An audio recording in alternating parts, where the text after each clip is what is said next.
por isso, Lu, que é tão importante a gente ter essa questão dos cursos de letramento, da consultoria mesmo, para a gente ter pessoas que são da área, as pessoas que têm a vivência, para auxiliar as empresas nesses processos, né, nesses crescimentos. Totalmente.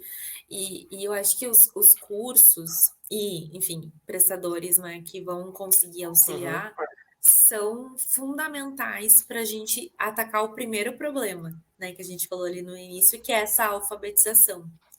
Então, assim como quando a gente precisa, por exemplo, aprender uma nova língua, a gente precisa fazer um curso, né?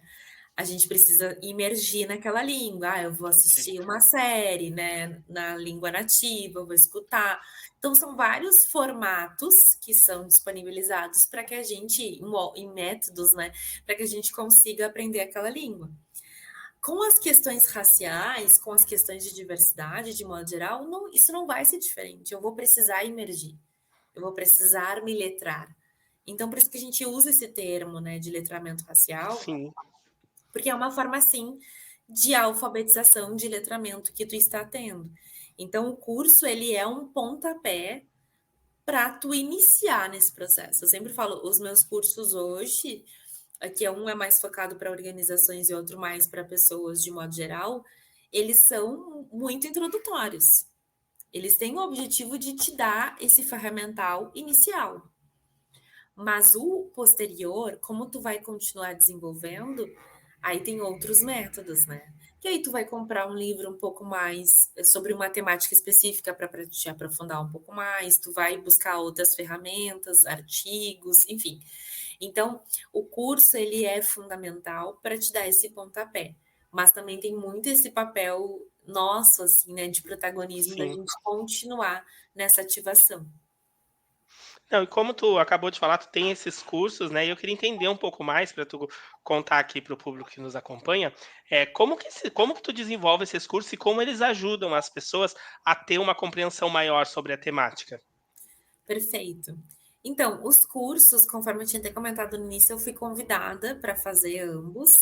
Então, a construção, né, o objetivo de cada um, tinha um objetivo, na verdade, diferente. Então, eu vou explicar ambos aqui. Uhum, Então, o primeiro que eu fui convidada, ele foi para organizações, que é muito até associado à pergunta que tu tinha feito anteriormente, que é como a gente auxilia as organizações a se prepararem mais.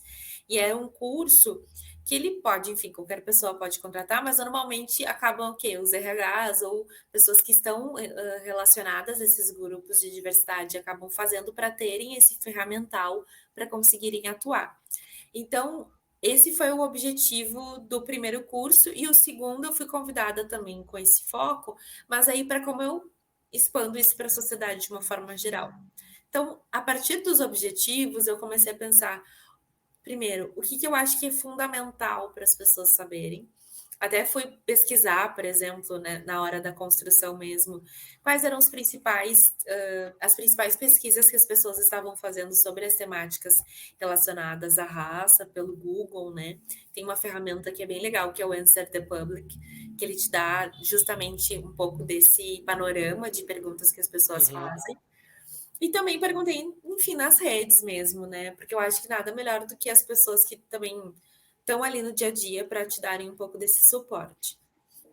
Então aí eu fiz uma construção que para mim ela é muito importante, que é contextualizar para depois ir para o prático. Então eu queria muito voltar, né, para o período da escravização de pessoas negras no Brasil, para a gente situar esse ponto de partida, porque na escola a gente aprendeu que o período escravocrata ele foi um período muito difícil, mas não foi dados nomes, né? Esses nomes não foram dados. A construção dessa narrativa de que, por exemplo, a Princesa Isabel acordou um belo dia e disse: Nossa, nosso país ele vive com escravizados, precisamos libertar.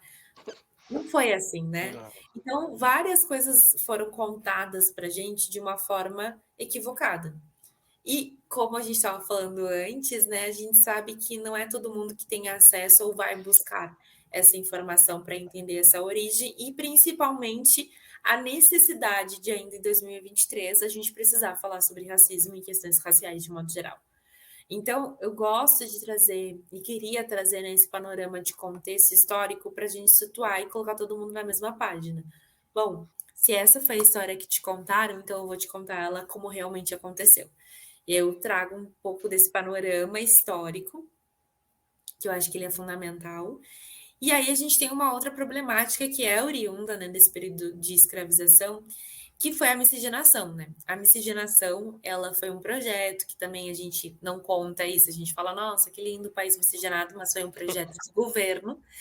Só que a miscigenação, ela fez com que a gente tenha um problema hoje ainda muito grave, que a gente não trata esse problema, aliás, não trata essa temática como um problema, mas para mim é um problema, que é a autodeclaração racial. Então, as pessoas têm muita dificuldade de se autodeclarar racialmente.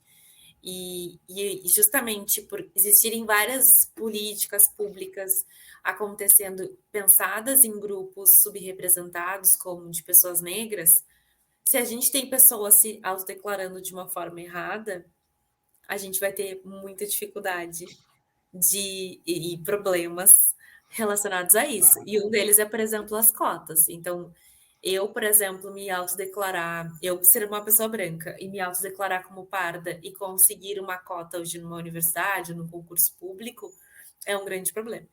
Então, é esse processo de autodeclaração, e tem muita gente que faz errado por não ter o conhecimento, não estou falando daqueles que fazem levianamente, tá? Mas tem muita gente que realmente não sabe se autodeclarar.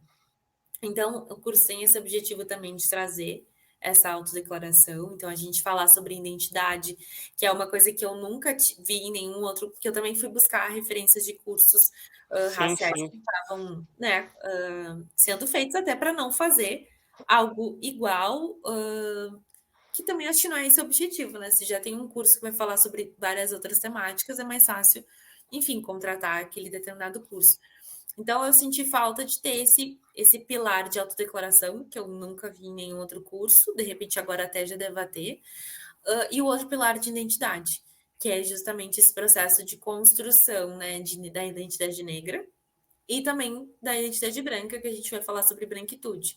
Então, eu trago esses dois processos, e depois disso ainda falo sobre colorismo, que também vai estar um pouco, né, atrelado aí às questões dessa autodeclaração. E por último, assim, trago a parte prática. Então, ok, aqui foi bem teórico, bem introdutório, a gente fala sobre essas principais temáticas, também trago alguns conceitos também que eu acabei não falando, mas, por exemplo, o que é racismo, o que é raça, enfim, esses Uhum. principais conceitos, depois entro na prática. Então, como ser uma pessoa antirracista, né? Então, é um pouco desse panorama aí para as organizações, é como, né, ser uma organização antirracista, como tornar algumas ações mais práticas. Então, foi um pouco desse cenário. E aí, o objetivo é justamente isso, né? A gente desmistificar as questões raciais da forma como elas são contadas no senso comum. Então, como eu falei antes, né, na escola a gente aprendeu de uma forma errônea, no dia a dia a gente está sempre verbalizando algum racismo linguístico, a gente não pensa sobre essas questões, então como a gente desmistifica isso para tornar, né, essas ações práticas no nosso dia a dia? Então foi um pouco desse racional, assim.